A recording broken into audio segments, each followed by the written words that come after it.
दिया। मैं आपको बता रहा हूँ, मैं आपको बता रहा हूँ, मेरी एक मिनट मेरी बात सुनिए, एक मिनट मेरी बात सुनिए, एक मिनट मेरी बात सुनिए सर, एक मिनट मैं बता रहा हूँ आपको, एक मिनट सर, मैं बता रहा हूँ। बीजेपी ने प्रधानमंत्री आवास योजना के तहत 1000 लोगों को मैंने कैथल के अंदर चाबियां दी। ये गरीबी हटाओ नरेंद्र मोदी जी ने सार्थक किया है। प्रधानमंत्री जी ने आयुष्मान कार्ड के माध्यम से 5 लाख रुपए तक का एटीएम कार्ड गरीब व्यक्ति की जेब में डालने का काम किया है। ये एक्चुअल में गरीबी हटाओ का नारा है।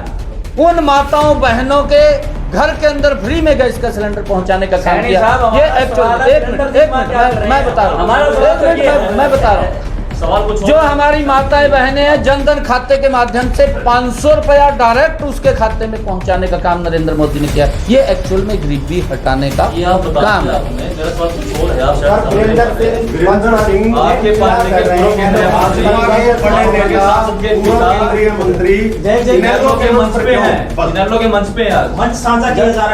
देखिए, मान लिया जाए कि बीजेपी नेताओं की निष्ठाएं बदल रही है, खुद का अलग कार्यक्रम है, नहीं देखिए वो नहीं आज चौधरी देवीलाल जी की जयंती है और वो हमारे हरियाणा से हमारे लिए फख्र की बात है। हमारे हरियाणा से वो उप प्रधानमंत्री रहे हैं। ये हम सब के लिए गर्व की बात है कि हमारे एक हरियाणा से उप प्रधानमंत्री के पद के ऊपर चौधरी देवीलाल जी गए हैं। मैं उनको भी नमन करता हूँ क्योंकि उन्होंने अपने जीवन में अच्छी राजनीति की है। उन्होंने जो राजनीति चौधरी देवीलाल के बाद बदली है वो खतरनाक राजनीति थी, परंतु चौधरी देवीलाल ने मानवता की राजनीति की है, वो अच्छी राजनीति की है। हम उनको नमन करते हैं। आज पंडित दीनदयाल जी की जयंती है, उस अवसर के ऊपर मैं यहाँ पर आया था क्योंकि चौधरी वीरेंद्र सिंह जी बड़े नेता हैं, आप उनसे भी क्वेश्चन पूछ सकते हैं। अरे मैंने कहा है वो बड़े नेता हैं, अगर वो चौधरी देवीलाल जी के वहाँ से गया, मैंने कहा है ना कि हम उनको नमन करते हैं। वो हमारे हरियाणा से जो एक यहाँ से उठ करके देश की बड़ी गद्दी के पास पहुँचे हैं, तो कहीं ना कहीं उनके सिद्धांत थे राजनीति के। हम चौधरी देवीलाल जी को हम नमन करते हैं। आपने कहा कि उनको नमन करते हैं, लेकिन उसके बाद जो है राजनीति खराब हो गई। हाँ, ये बात मैं कह रहा हूँ, ये बिल्कुल मैं बात चौधरी देवीलाल जी के जो राजनीति थे उसके सिद्धांत थे, परंतु उसके बाद की जो राजनीति आई, उसके बाद जो जिन हाथों में गई वो खतरनाक थी, वो ठीक नहीं थी। इसीलिए हरियाणा प्रदेश की जनता आज आपके साथ है, आपकी पार्टी के साथ सरकार में हरियाणा में। आज काफी हरियाणा के युवाओं ने आईएएस की परीक्षा पास की है, कैथल जिले का मैं उन सब युवाओं को बहुत बहुत बधाई और मैं शुभकामनाएं देता हूं युवाओं को। आज जो एक गरीब माँ का बेटा भी, हमें भी बड़ा फख्र होता है कि नरेंद्र मोदी जी की सरकार में, मनोहर लाल जी की सरकार में आज एक रिक्शा चालक का बेटा भी, एक गरीब माँ का बेटा भी आज आईएएस के लिए टॉप करता है, आज एचसीएस के लिए टॉप करता है, आज जो हरियाणा की सिविल सर्विस है उनमें टॉप करते हैं। और फिर उसके अंदर वो आते हैं, किसी को कोई 5 पैसा नहीं लगता। अगर उन बच्चों से हम भी बात करते हैं कि कहा भाई मेरा तो किराया लग गया था, मेरा भी कुछ लग गया, बस में बैठ कर गया था, कहा आज अगर ये देखने को मिला, पैसे लगते हैं, अरे उनको अंदर कर दिया गया, उनके खिलाफ कार्रवाई की गई और उनको अंदर डाल दिया गया। देखिए अगर जिस व्यक्ति नहीं जिस सरकार का पेपर ही लीक हो जाता, सरकार का 1 नहीं 2 नहीं 3 नहीं, अरे सर अगर किसी ने भी इसके अंदर कहीं कोताही बरती गई, उसके खिलाफ सख्त कार्रवाई की गई, उसको बख्शा नहीं गया।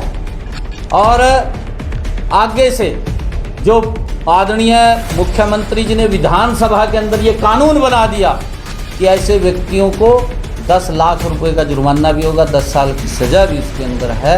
ये जो कानून बनाया उसकी भरपाई भी होगी कि जो सरकार के ऊपर खर्चा पड़ता है उससे उन लोगों के ऊपर जब जुर्माना लगेगा तो भरपाई भी होगी भी सरकार का इतना खर्च हुआ। ये कानून इसलिए बना। क्षेत्र में आपका काफी विरोध हुआ, आपकी गाड़ी के शीशे तोड़े गए, तो क्या जाना जरूरी था?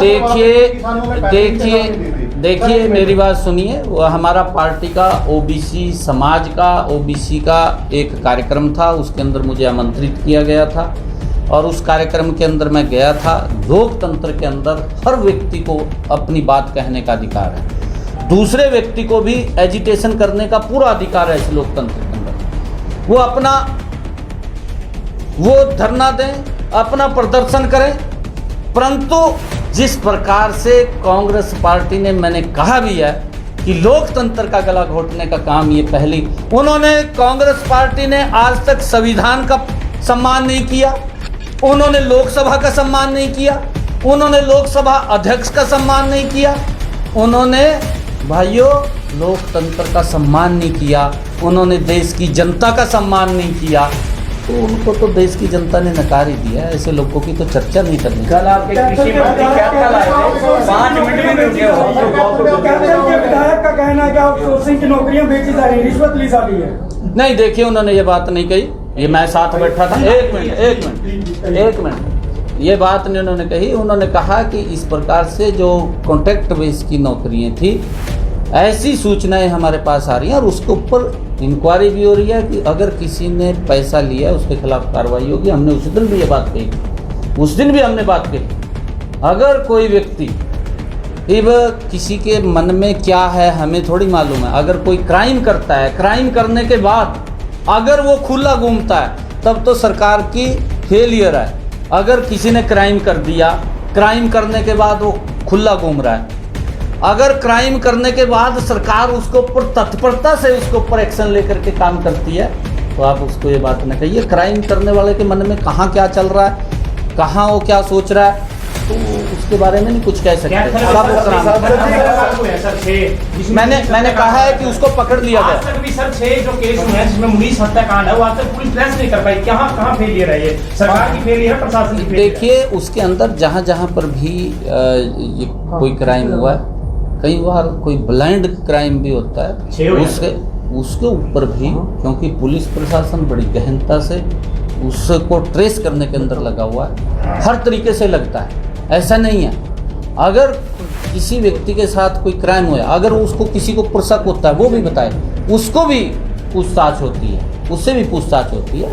परंतु आज मैं पंडित दीनदयाल जी की जयंती है और देश के हमारे महान नेता, एक